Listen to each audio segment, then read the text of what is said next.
아니 근데 사실 해커가 이게 뭐 내가 했다 뭐 이렇게 말을 안 하잖아요. 나 적어놓는 것도 아니고. 네. 그러면 이거를 북한이 했다라는 걸 어떻게 이게 확정지을 수가 있는 거예요? 정민동 뭐 아주 그냥 말 아주 굉장히 잘했습니다. 우리가 뭐 맨날 뭐 도둑질만 한 줄 압니까? 무슨 일만 있으면 다 북조선 소행이라고 다 그렇게 얘기하는데 그 증거 있으면 어디 한번 증거 한번 대보라고. 지금 저렇게 얘기할 수 있는 게 예. 거래량은 투명하게 드러나지만 해킹은 흔적과 자백이 없는 범죄예요. 그러니까.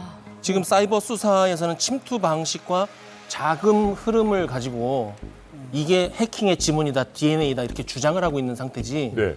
확실하게 물증을 잡은 상태는 아닌 겁니다. 아하. 이번 사건이 라자루스가 과거에 해킹에 사용했던 것과 유사한 수법이기 때문에 그렇게 추정을 하는 것이거든요. 네. 그래서 이제 방금도 간단하게 설명을 하셨지만 지갑 주소군이라는 게 이제 떠요. 과거에 2022년에 했던 작업이라든지 네. 그 범죄와 같은 지갑 주소군을 썼기 때문에 아마도 라자루스일 것이다라고 추정을 하고 있는 상태고 네.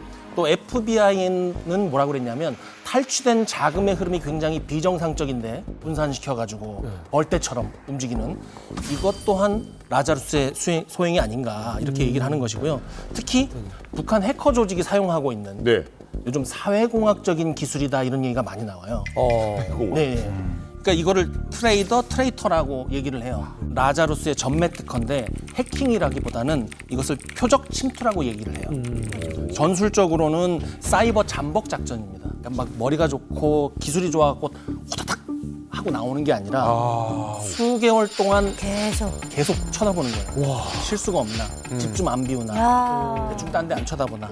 그러다가 취약점을 찾아서 시스템 내부로 들어갈 만한 틈을 찾고 나면 대표적으로 하는 게 뭐냐면 북한 해커들이 내부 개발자, 외주 인력으로 위장을 해서 그 안에 들어갑니다.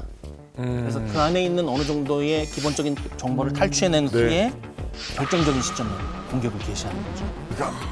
뭐 몇 시간 며칠 두고 하는 게 아니라 꾸준하게 거기서 그냥 버티고 보면서 한순간 틈만 보여라. 그렇죠. 그러니까 북한의 해킹 공격에서 가장 특징적인 것이 아까 교수님 말씀하시다시피 굉장히 끈질기고 집요하다는 것입니다.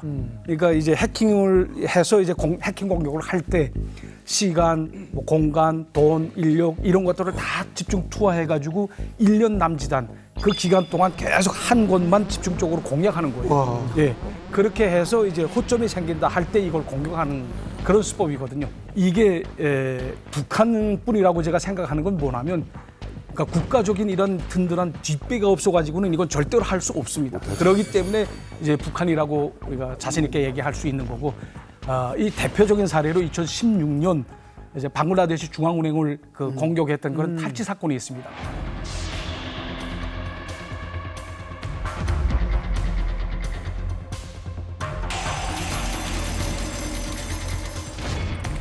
지독하다니까. 독한 것들이야. 상대적으로 취약하겠죠. 보안이나 여러 가지.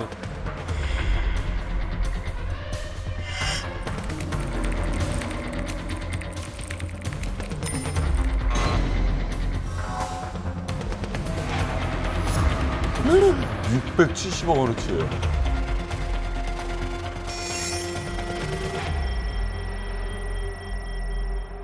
야, 1년을 기다리고 600억을 해킹했으면 연봉이 600억이라는 얘기예요. 그러니까. 사실 이 사건이 진짜 소름 돋는 가장 큰 이유 중에 하나가 아까도 이야기했지만 일반 범죄자인 해커들은 이렇게 오래 못 기다립니다. 왜냐하면 그러면 그동안 한 달 수익이 없는 거잖아요. 그런데 북한 같은 경우는 어차피 1년 동안 이렇게 장기적인 플랜을 가질 수 있는 거는 어차피 따박따박 월급 나오고 먹을 수 있으니까 살 수 있으니까 그러니까 이렇게 지속적인 공격을 가능하게 하는 겁니다. 그래서 이게 일반 해커들 같은 경우는 똑똑 두드려보고 해킹 될 것 같다. 그러면 해킹을 하고 그게 아니면 빠른 판단을 합니다. 그냥 관둬버려요. 저버려요. 네. 근데 이제 똑똑하고 그만두는 게 아니라 될 때까지 분석을 하고 공격을 시도하는 걸 이제 구분하기 위해서 저희는 APT 공격이다라고 분류해서 이야기를 하거든요. 이 APT는 Advanced Persistent Threat이라는 이제 약자인데요. 아, 버프가 아니구나. 진보된 그리고 지속적인 위협이다. 그래서 일반 해커들이랑 다르게 얘네들은 되게 끈질기고 될 때까지 하더라. 그래서 이 APT 공격이라고 분류를 하면서 특히 이 그룹에 묶이는 게 대표적인 게 북한의 라자루스다라고 생각하시면 될 것 같습니다. 조금만 더 보완을 하면 이 흥미로운 사건이 우리나라에서 있었는데 얼마 전에 우리나라 블랙요원 명단 통째로 북한이 유출된 사건이 있었잖아요. 너무한 거 아니에요?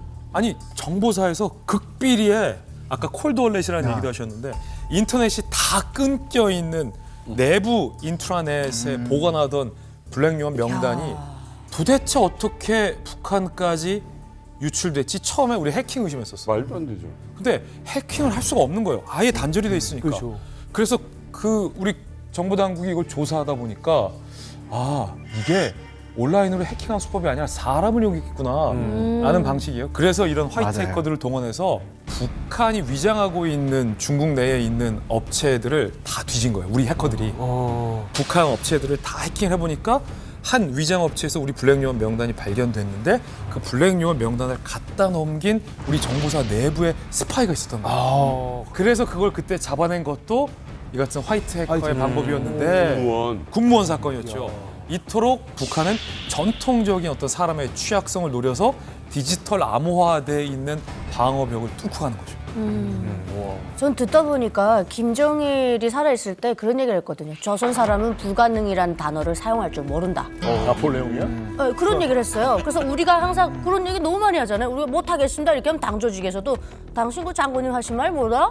조선 사람은 불가능이란 말 안 해. 이런 말 했는데 보면서도 야 정말 북한스럽다. 그 국가 차원에서 이렇게 해커를 밀어줘가지고 너네 해킹해 하고 지금 뒤를 다 봐주는 거지 않습니까? 그리고 만약에 다른 나라에서 이런 범죄를 하면 해커들을 뭐 감옥에라도 집어넣을 수 있는데 얘네는 치고 빠지고 어디 숨어 있는지도 모르니까 정말 이거 깡패 국가 아니면 뭐예요 이게? 아니 훔쳤다고 쳐. 자, 근데 지금까지 이게 돈이 아니에요. 그렇죠. 안에 있는 거죠. 그러니까 어딘가 있는 지대끼리 얘기하는 거야. 근데 디지털 숫자나. 이게 돈으로 바꿔서 김정은한테 줘야 될 거 아니에요. 그렇죠. 그러면 인터넷 이런 거는 미국이 다 볼 테고 네.